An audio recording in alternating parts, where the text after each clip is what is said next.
Sebelum membaca renungan hari ini, mari kita berdoa.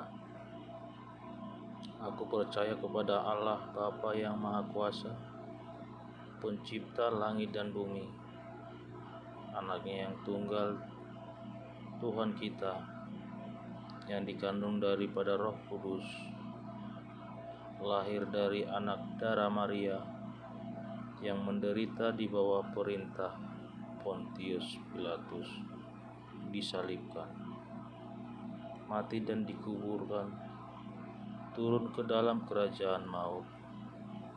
Pada hari yang ketiga, bangkit pula di antara orang yang mati, naik ke surga, duduk di sebelah kanan Allah, Bapa yang Maha Kuasa,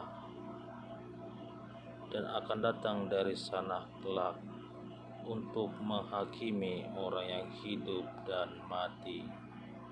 Aku percaya kepada Roh Kudus, gereja yang kudus, dan persekutuan orang yang kudus, pengampunan dosa, kebangkitan daging, dan hidup yang kekal. Amin. Renungan hari ini tertulis di Yesaya 21 ayat 13 sampai 17. Judul pada renungan ini, kepada siapa engkau bergantung? Perjuangan seorang untuk hidup bukan hanya sekedar makan dan minum, tetapi seseorang juga berjuang mencari kenyamanan dan kemewahan hidup. Ketika mengejar semua itu, banyak orang yang menggantungkan hidupnya kepada Mammon dan bukan kepada Allah.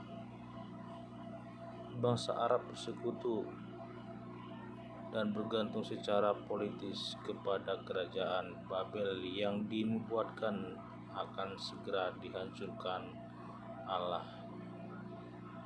Penghancuran itu diteruskan sampai kepada kerajaan sekutunya. Dinubuatkan bahwa kafilah Dedan, orang Arab nomad utara, akan lari mencari perlindungan.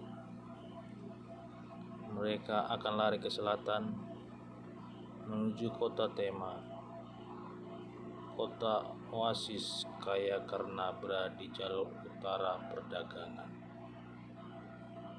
Dinubuatkan bahwa di kota itu akan ada banyak pelarian asing, para korban perang yang meminta hospitality, praktik kesalahan kuno melayani orang asing. Ironisnya, hospital ini menjadi sia-sia karena kehancuran akan terjadi. Nubuat ini ditegaskan dengan habisnya keperkasaan suku Kedar, suku pedagang nomad dari utara. Kehancuran bangsa Arab terjadi secara total dari utara, ditandai kaum Dedan dan Kedar yang berasal dari utara sampai ke selatan. Hal itu menunjukkan bahwa Allah Israel lebih berkuasa daripada segala kekuasaan bangsa-bangsa yang hebat pada masa itu. Allah mau menunjukkan bahwa Dia berdaulat atas segala kekuasaan yang hebat di muka bumi ini. Ketika penghakiman Allah terjadi, tidak seorang pun yang dapat mengelak.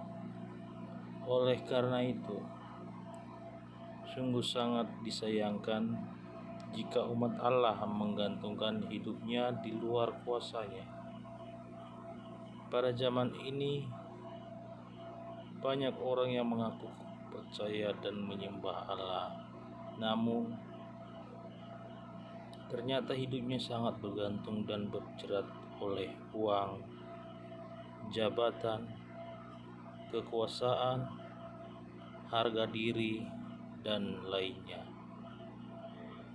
Orientasi hidup hanya terarah kepada hal-hal yang justru merupakan kesia-siaan, karena segala materi di dunia ini Tidak ada yang abadi, hanya Allah yang abadi. Tempat kita seharusnya bergantung. Mari kita sepenuhnya menggantungkan hidup hanya kepada Allah yang penuh kuasa. Amin. Demikian renungan hari ini. Semoga bermanfaat dan menjadi pedoman hidup kita untuk lebih baik. Haleluya.